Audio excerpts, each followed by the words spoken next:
but I'm black myself. Tired of walking around with no shoes on, but I'm black myself. Your precious God ain't gonna bless me, 'cause I'm black myself. Is he washing the blood of your shadow? 'Cause the lamb dried it away. When they stop shipping workhorses, raise your own anyway.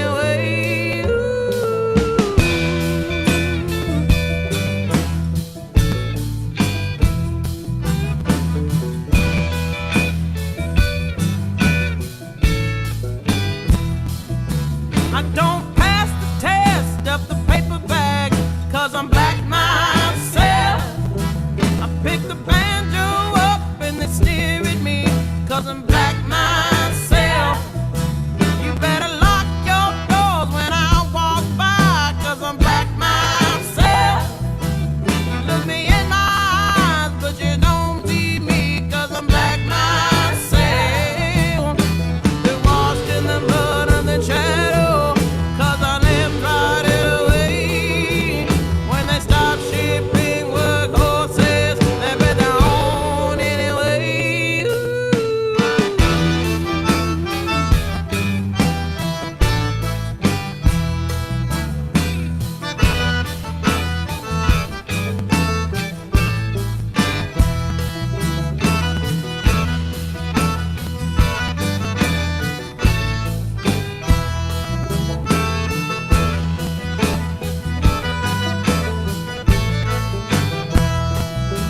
I don't creep around, I stand proud and free, 'cause I'm black myself. I go anywhere that I wanna go, 'cause I'm black myself. I'm surrounded by many loving arms, 'cause I'm black myself. And I'll stand my ground and smile in your face, 'cause I'm black myself. I washed away my blood and tears. I've been born brand new.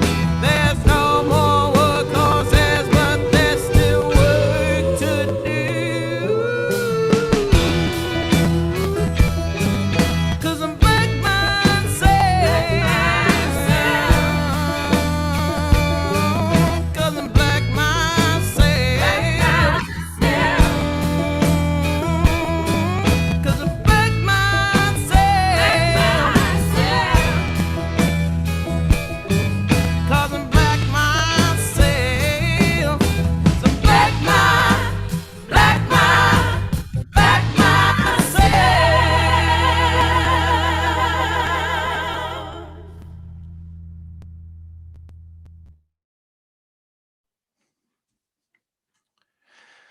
All right, well, welcome to 3-Minute Thesis for 2021. This is a lot different than we had last year in person, but want to thank everybody for their willingness to do 3-Minute Thesis this way, virtual, make sure everybody's safe, and especially for our judges and for our competitors for their willingness to be versatile. And this is not an ideal situation to do it this way, but really, really appreciate. And as somebody has seen, the chat box is live. Yes, this music is familiar. Our the Songs of Our Native Daughters is the name of that group, and that was something that our educational psychology group shared last year with some panels that they're doing. So great music. So welcome. My name is Brandon Chapman. I'm the Director of Marketing and Communications here at the College of Education. And the College of Education has a long history in 3-Minute Thesis. This event was brought to the university in 2014 by our Dean, Mike Trevison. And since that moment, the College of Education has consistently performed very well in 3-Minute Thesis at the university level. The university picked up on this event. And so this is, believe it or not, the 8th year that our college has done 3-Minute Thesis. So I want to thank Dean Trevison for bringing this to WSU initially. The winner of today's competition will win $750. Second will take $500. Third will bring home $250. Fourth and fifth, $100 each. Everyone gets to put this on their CV though. Additionally, the winner of today's event will get to represent the college at the university's 3-minute thesis event. And that's where the winner from every participating college or campus sends their winner to that event. This year, the event is going to take place on Wednesday, March 24th at 7 o'clock. So information on where you can watch that event, you can find that on the 3-minute thesis site. That's at 3mt.wsu.edu. So the numeral 3, mt.wsu.edu.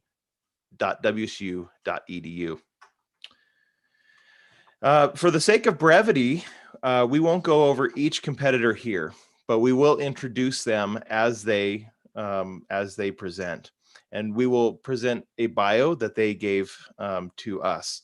You can see who they are. You can read a summary of their research. You can even see a slide, the slide that they will present here as part of their research presentation. So that same 3mt.wsu.edu site, just put a / and education 2021 after that. So that's 3mt.wsu.edu / education 2021. So we thank each of these competitors for being here, and we wish them well. We'd also like to thank our judges for their time, and photos of the judges and who they are is also on that same 3mt.wsu.edu / education 2021 site. The 4 judges are Kim Hollapa, who's Associate Vice President of External Engagement and Strategic Initiatives with the Division of Student Affairs, and many in our college know Kim very well. Ellen Taylor, Associate Vice President of Student Engagement with the Division of Student Affairs. Sarah Zaski, Science Writer in the News and Media Relations team with University Marketing and Communications. And Connolly Roden, Scholarly Assistant Professor of Communications and Journalism in the Edward R. Murrow College of Communication. So we want to thank them for their time. So now let's present. So without further ado, I'm going to turn it over to the competitors. And we're going to begin with Chioma Eza from our Language, Literacy, and Technology program. Chioma's research is at the intersection of second language acquisition, literacy, and technology. Her research interests included pedagogies and educational technologies that address linguistic diversity in the classroom and differentiate instruction to leverage on students' full linguistic repertoires to support their literacy and bilingual development. So Chioma, go ahead and unmute your camera. Here we go. Hi, everyone. I'm so glad to talk about my research. And as soon as we can see you there, Chioma, then. Oh, okay. All right. Hi, everyone. Whenever you're ready, take a deep breath and here we go. Hi, everyone. I'm so glad to talk about my research today. Conversations around educational equity have thrived. Chioma, I can't hear you, so let's start this over again. Oh my God. We're all working through that technology. So I heard you great earlier. Can you hear me? Can you hear me? Okay. I'm getting notes saying we can hear you. Okay, so my apologies, and let's do that again. Okay. Conversations around educational equity have thrived, but an important component of it that is yet to gain accord in the discourse is about addressing the mismatch between language education policies and the dynamics of language practices constituting today's multilingual classrooms. Why is this a concern? Demographics of American schools have changed, with population of English language learners consistently increasing and projected to reach 25% of total public school population by 2025. These changes reflect increasing multilingual practices of a globalized world, which, if not addressed, will set back a huge population of Americans from global economic competition in a multilingual world. While efforts have been made over the years to develop bilingual education policies for English language learners, many of these students are still underserved. Why? A major drawback of current models of bilingual education policies is a failure to address the fluid language practices that frame the day-to-day lives of bilinguals. What are these fluid language practices? They include different linguistic codes, registers, and genres that emerge from a range of linguistic abilities and social experiences, which bilinguals creatively deploy to communicate meaning in diverse contexts. Now, bilingualism is a process that develops and emerges along a continuum. At various points on this continuum, these fluid language practices are resources that help bilinguals to develop meta-linguistic awareness of relationships and variations between languages, which could potentially expand their bilingual and biliteracy skills when tapped. Recent scholarship calls for dynamic bilingual education policies that build upon a full range of bilingual fluid language practices. Studies have shown that this approach to education makes students proficient bilinguals and biliterates and more academically successful. In the light of this, my research explores how bilingual fluid language practices are engaged and supported at grassroots for optimal learning. As every policy has an implementational space that allows its reproduction and translation into practice, I seek to understand how teachers negotiate the mismatch between language policies and the actual bilingual fluid language practices they encounter daily in the classroom. Such understanding could inform future conversations around language policy planning and educational equity. Thank you for listening.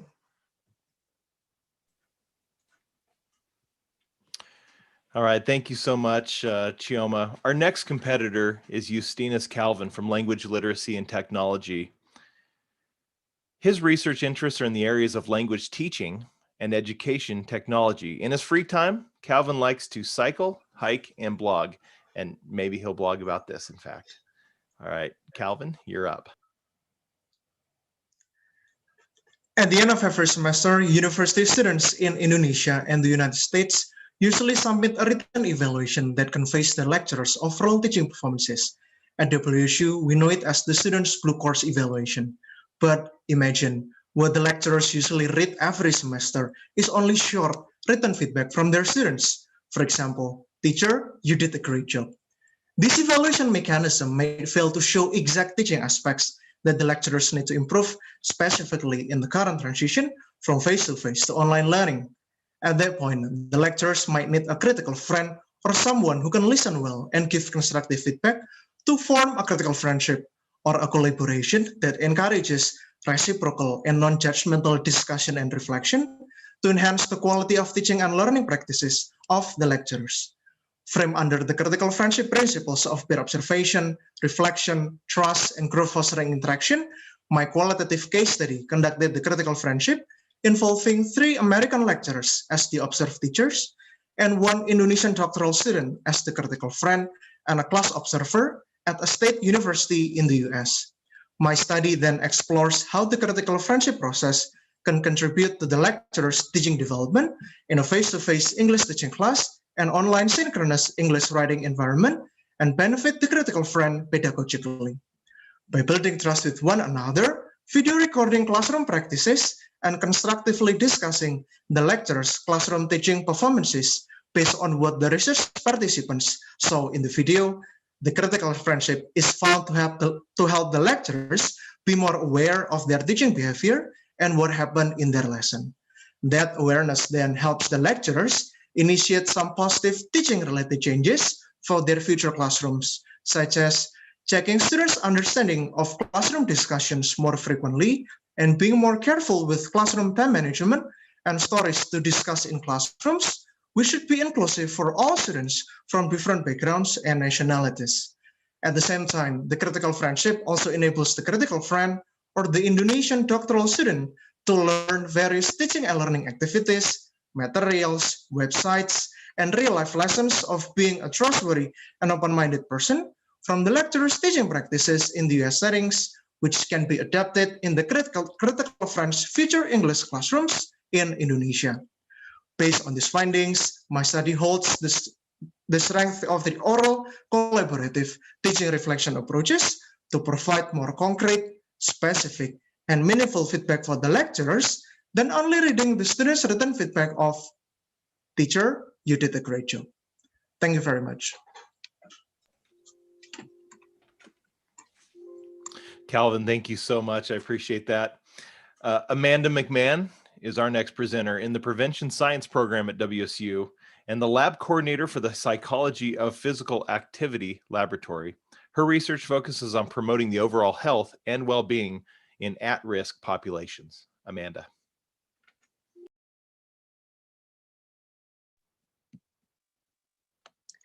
The constant demands and pressures that emerging adults face on a daily basis can leave them vulnerable to experiencing high amounts of stress.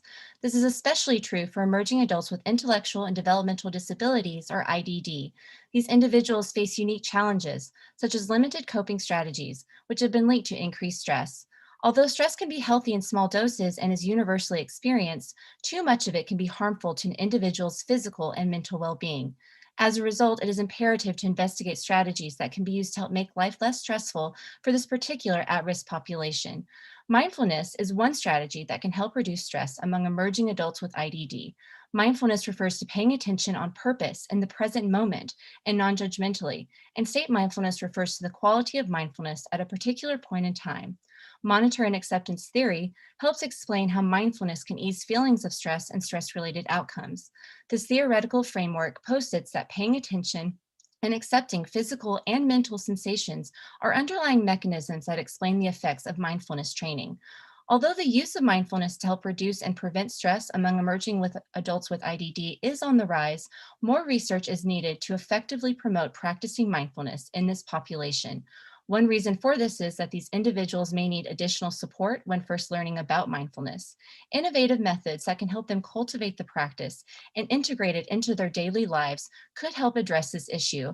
Moreover, teaching and promoting the practice has traditionally been delivered face-to-face.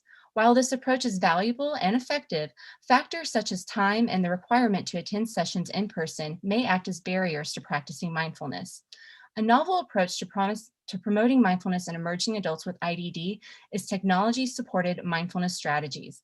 Specifically, mobile and wearable devices may be able to encourage, guide, and foster mindfulness practice. This can include mindfulness-based smartphone apps, such as the Headspace app, and wearable EEG devices, such as the Muse, that provide neurofeedback cues to help individuals practice mindfulness and can measure how mindful the individual truly was during their practice. So during my thesis, I piloted and published this work, and my dissertation expands on this work, where I plan on conducting a mixed method study where I will use an alternating treatment design to test the effects of using the Muse, the Headspace app, and no technology on state mindfulness, attention, acceptance, and state stress. I will also explore the experiences of and attitudes towards mindfulness practice in emerging adults with IDD after they have been exposed to these three different strategies of practicing mindfulness in the form of interviews. Exploring and using these devices have the potential to further our understanding of how to promote mindfulness in this vulnerable population. Thank you. Thanks very much, Amanda. Joe Crandall is our next competitor. Joe is a student in the Math and Science Education program on the Pullman campus. She has a background in applied mathematics, which fuels her curiosity about the experiences of those who use math and computing to tackle real-world problems. Joe. Imagine you've enrolled in a university course on digging holes. Like many others, the course had a prerequisite. In this case, the challenging class on tools for working with dirt. You spent a long semester learning to use all types of picks, trowels, and shovels, like this one on the left, and got an excellent grade. But at the first day of the hole digging class, the professor seems to expect students to be familiar with using an excavator, like this one on the right. Suddenly you're lost, and both you and your new professor suspect you've been inadequately prepared for the class. This perceived disconnect is how many engineering students can feel when transitioning from an important math prerequisite called differential equations to the engineering classes that depend on them. These differential equations are mathematical tools for understanding systems that are changing. They're used by engineers and scientists to model things like the fluctuating temperatures on a Falcon 9 rocket engine, or even the speed with which a virus is spreading. For a long time, methods taught in differential equations centered around paper and pencil solutions of equations that appeared in textbooks, but almost never in the real world. More recently, math educators have moved away from this one shovelful at a time approach by incorporating more realistic problems, focusing on conceptual understanding through problem-based learning, and incorporating the use of modern computing tools, the excavators of mathematics. But even with these ongoing changes to math instruction, engineering educators still find that students who encounter differential equations in engineering contexts have difficulty identifying which mathematical tools to use. More work must be done to help students effectively harness differential equations knowledge in problem-solving contexts. In order to accomplish this, we need to understand these students' ability to interpret their mathematical knowledge in those engineering problems. Yet, while most research is focused on increasing performance in differential equations classes, almost no one has investigated whether students are increasing their ability to select and apply these math skills in problem-solving contexts. This is a gap my research is trying to fill. This is important because research has shown that while mathematicians and engineers use many of the same tools, differences in their expectations, terminology, and even disciplinary values can prevent students from recognizing when and how to apply their math knowledge. And so, in conjunction with a series of cognitive task-based interviews and investigating the use of differential equations in current chemical and mechanical engineering courses, I'm investigating not only the views of the math instructors, but of the engineering instructors, as well as the very students who are constructing their skill set drawing from both areas. Only through this cooperation of areas of expertise can we understand how innovations in teaching differential equations can equip future engineers to choose the right tool for the job. Thank you. And Joe, thank you very much. Pruksapan Bantatuk is a Fulbright scholar from Thailand and a doctoral student in the Language Literacy and Technology program. Pan's research interests include teaching literature, foreign language teaching, instructional technology, and language task engagement. She wants to be a teacher mentor who develops approaches for foreign language and literature teaching. As a language teacher, I always wonder how to better engage my students in a task I give them. It is because previous research says task engagement can predict language achievement. Also, I have taught international students, and I recognize that sometimes my students were engaged in different types of tasks. So, my doctoral dissertation aimed at finding out the engaging characteristics of language tasks and whether learners' cultural backgrounds can influence the perceptions of these tasks. I distributed online surveys asking students to explain why they like their favorite tasks. I received responses from 173 students from 5 countries. Those responses indicated several engaging task characteristics, but there are 3 important ones. First, engaging tasks should help improve students' language skills and help them acquire knowledge beyond the classroom. Second, engaging tasks should allow students to interact with other people, such as peers, teachers, or native speakers. Third, the last one, engaging tasks should also give students positive feelings.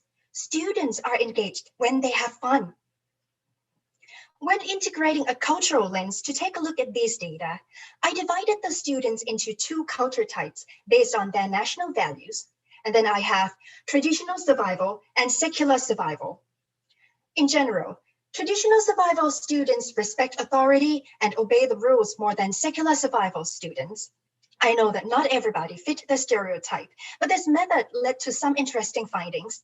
For example, both groups agreed that in order to be engaging, tasks need to be connected to real-world situations. Another finding showed secular survival students also perceived that engaging tasks should allow them to take control over their own learning, while traditional survival students rarely mentioned this point. These results reveal that both groups are different yet similar. Well, if there should be one takeaway from this study for everyone, it could be that cultural background says something about a student, but that something is not everything about them. People from different cultures might share something in common. So, teachers and everyone, get to know your students, get to know your friends for who they are, not only where they are from. Thank you. Pon, thank you so much. Dustin Van Orman is a doctoral candidate in educational psychology.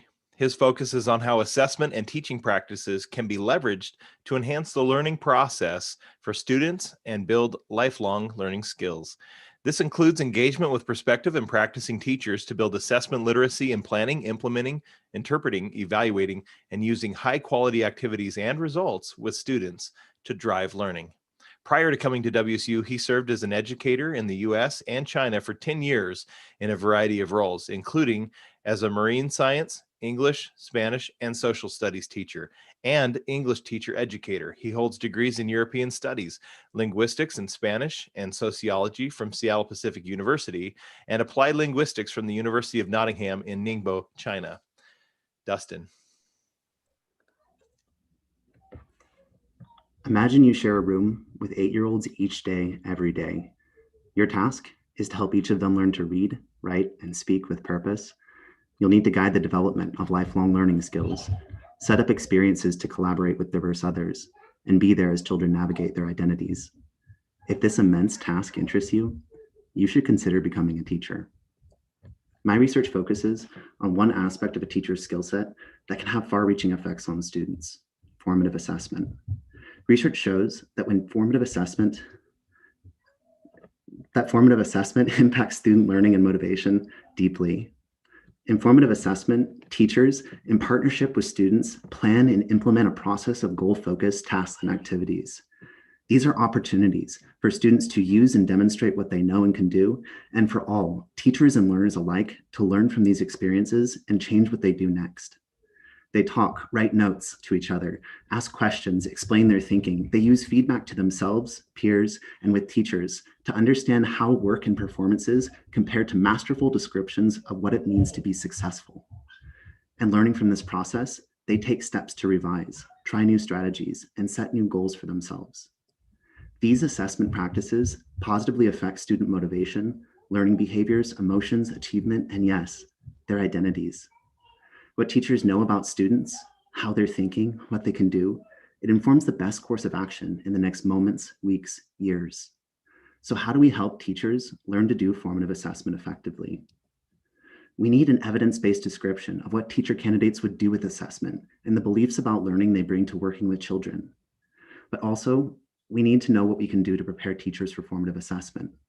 The 2 studies I'm conducting will address these issues in a big way. The first study, teacher candidates from across the United States are engaging in a simulation of teaching that prompts them to make important assessment decisions with students and say why. I follow up with an interview to talk with them about their beliefs about learning and assessment and the rationale that informs what they would do. In a second study, I've gathered and am synthesizing hundreds of research studies that examine teacher preparation for formative assessment.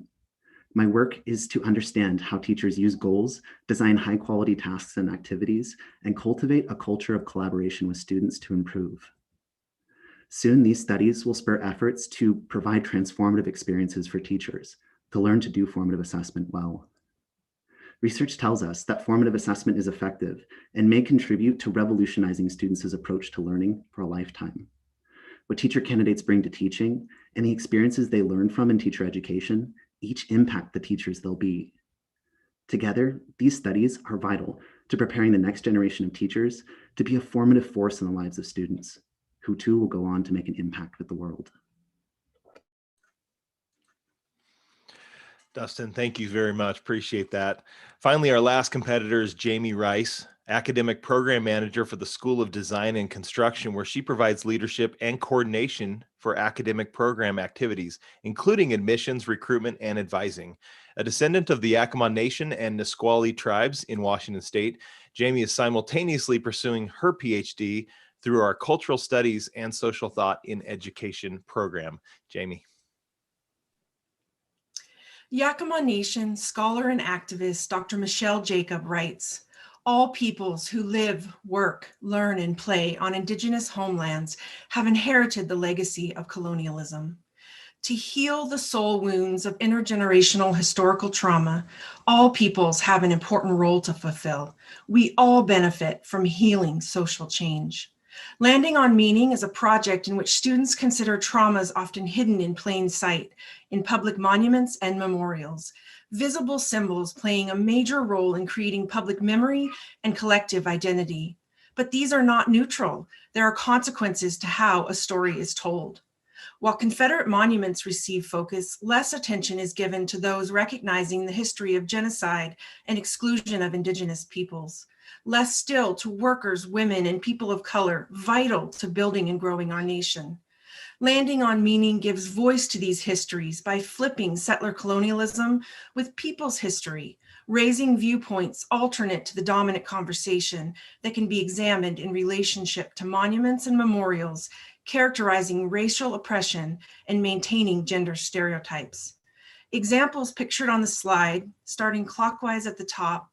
The face is carved on Mount Rushmore, meant to symbolize American freedom and democracy, but to American Indians like Oglala Chief Ben Black Elk, symbolize theft and desecration of a spiritual site.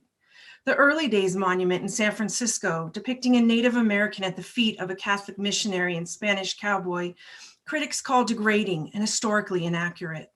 A statue in Virginia showing Lewis and Clark confidently viewing the Pacific Ocean for the first time, while their courageous guide, Sacagawea, is in a subservient position. In using monuments and memorials to study cultural landscapes, the question is not only who is remembered and memorialized, but how? Who has been erased? What does it say to a group when a historic figure who had committed crimes against members of their community is raised up on a pedestal? Impacts from paying reverence to mostly white men are profound. Less than 10% of all outdoor sculpture are dedicated to women's history. Symbols matter. What do they say to those neither white nor male? This project at Washington State University, in relationship with land grant heritage, contributes to understanding the symbols and systems of historical trauma and offers opportunities for accepting the important roles necessary on a path to healing social change. Thank you. Thank you so much, Jamie. I appreciate this. It was great to hear all of these wonderful doctoral students and their research. So what we're going to do now is we're going to give the judges a few moments to compile their scores and look through before hitting submit. And then we're going to have our administrators have some time to look through those and make sure that the scores are accurate, and then we will be back to announce the winner. So in the meantime, we're going to have a little intermission. We'll have some music, and then when we come back, we will announce the winners.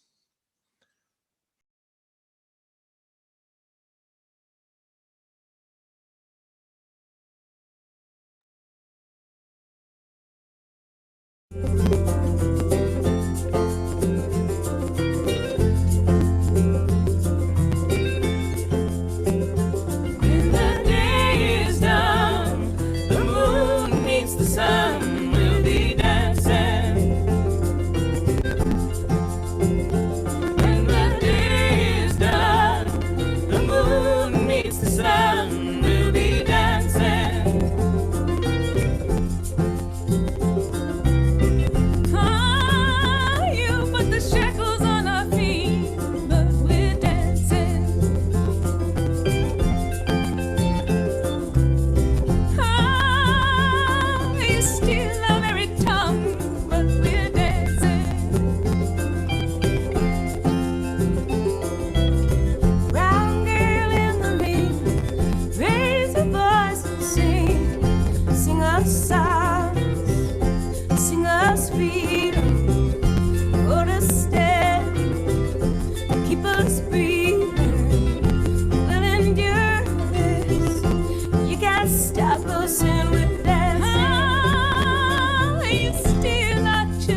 the sky. We move to stay alive, and we're dancing. Ah, you still at work for your profit, but we're dancing. Ah, you think our home we have forgotten, but we're dancing.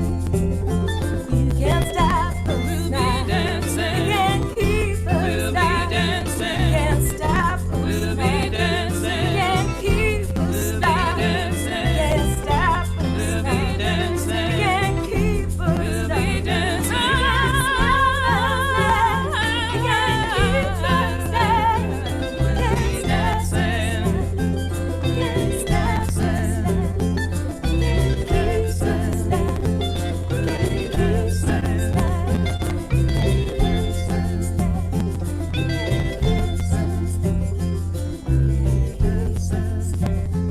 You can't keep us down.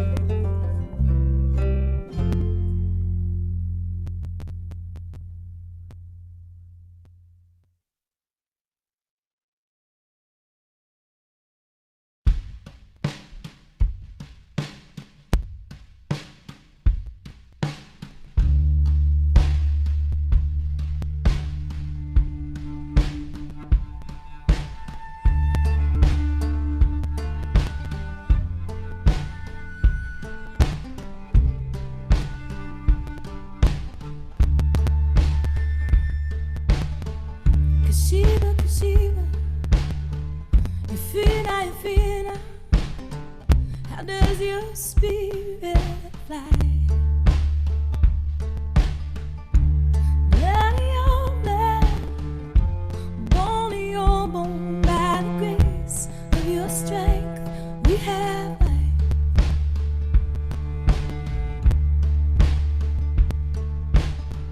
From the Golden Coast to Ghana, to the bounds of just Grenada, you kept the dream of hope alive. They burned your body, they cursed your blackness, but they could not take your lights. Kashiba, Kashiba, you're free now, you're free now. How does your spirit fly? Blood in your blood, bone in your bone, by the grace of your strength, we have life.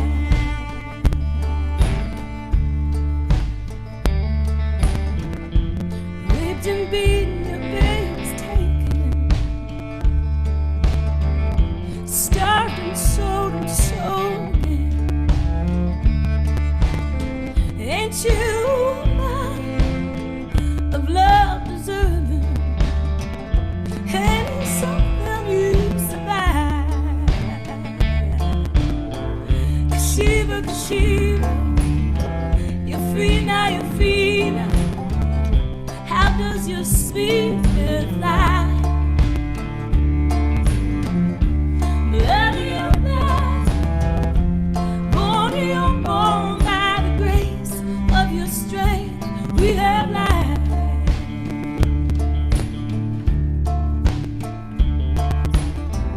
You dreamt of home, you dreamt of freedom. You died a slave, you died alone. You came from warriors who once built empires. Ashanti's kingdom carries on. Kashiba, Kashiba, you're free now, you're free now. How does your spirit fly? Blood in your blood, bone in your bone, by the grace of your strength, we have life. You were forgotten, almost forsaken. Your children founded generations. Your strength sustained them. They won their freedom. Trace their roots to find your way. Shiva. You're free now, you're free now. How far your spirits flow. Blood in your blood, bone in your bone, God breathe of your strength. We are home. Blood in your blood, bone in your bone, God breathe of your strength. We are home. Have the grace of your strength. We are home. We are home. We are home. We are home.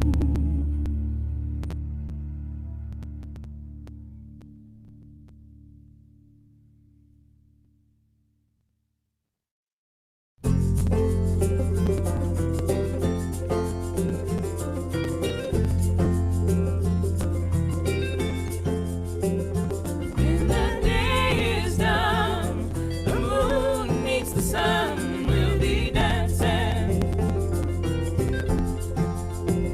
When the day is done, the moon meets the sun, we'll be dancing.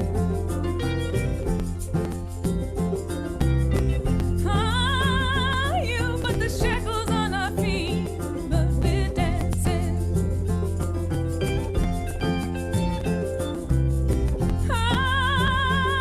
You steal our very tongue, but we're dancing. Brown girl in the rain, raise your voice and sing. Sing us songs, sing us freedom. Hold us steady, keep us breathing. We'll endure this. You can't stop us and we're dancing. You steal our children, but we're dancing.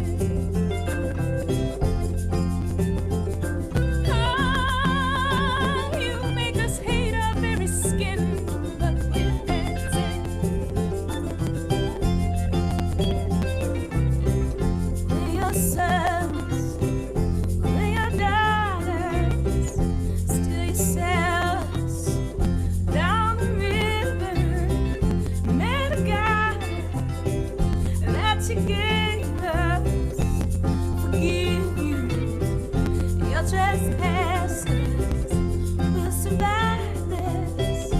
You can't stop us and we're dancing. When the day is done, the moon meets the sun, we'll be dancing. When the day is done, the moon meets the sun, we'll be dancing.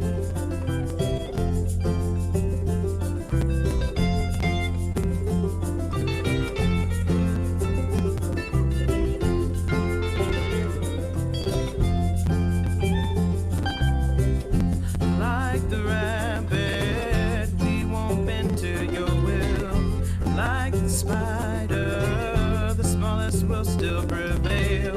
The stories of our elders, we find comfort and peace.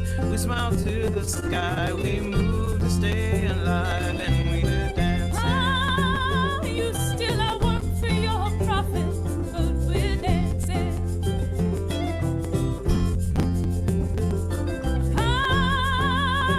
You think our home we have forgotten, but we're dancing. You can't stop us We'll now. be dancing. You can't keep us We'll be down. dancing. You can't stop us We'll be now. dancing. You can't keep us We'll be down. dancing. You can't stop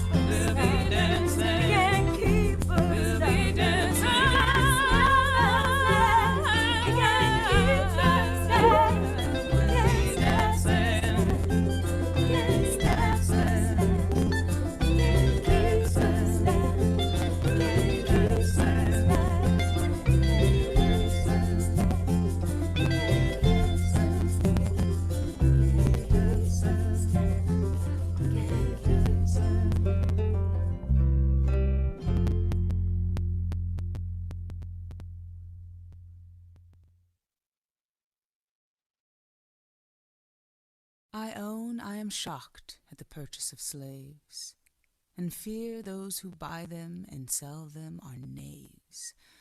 What I hear of their hardships, their tortures and groans, it's almost enough to draw pity from stones. I pity them greatly, but I must be mum, for how could we do without sugar and rum? Especially sugar, so needful we see. What, give up our desserts, our coffee and tea? Besides, if we do, the French, Dutch, and Danes will heartily thank us, no doubt, for our pains. If we do not buy the poor creatures, they will, and tortures and groans will be multiplied still.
All right, we want to thank you for joining one more time for our college 3-minute thesis. This was a very close competition. I'm looking at these results. It's pretty impressive, actually.